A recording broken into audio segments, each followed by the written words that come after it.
මේ ජීවිතය කියන්නේ මහා බෝධිසත්වයෝ සංසාරේ අනද තෙරුන්ට උපදෙස් දෙනවා. ඒ කාලේ රොඩි ගමක ඉපදිලා.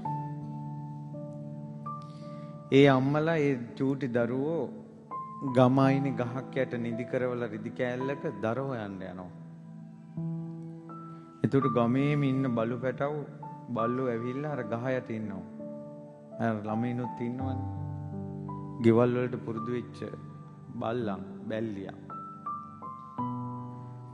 අර චූටි ළමයි නැගිටිනවා. දැන් අම්මලා දරට ගිහිල්ලා.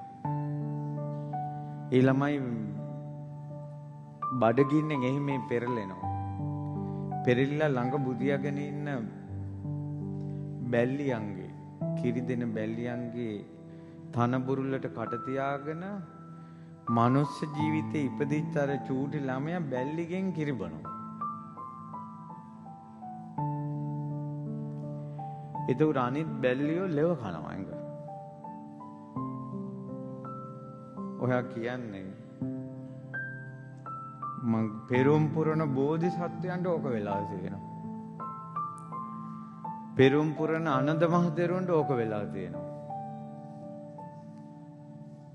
අපිට මොනව වෙයිද?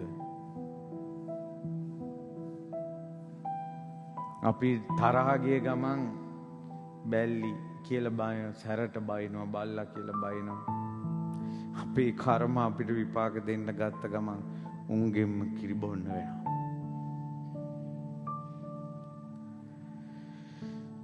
ඒ සියල්ල දන්නා වූ දක්නා වූ බුදුරජාණන් වහන්සේ ඒ නිසා තමයි කිව්වේ සසරින් එතර වෙන්න කියලා.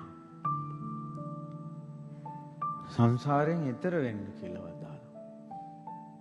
මේක ඉච්චර භයානකයි.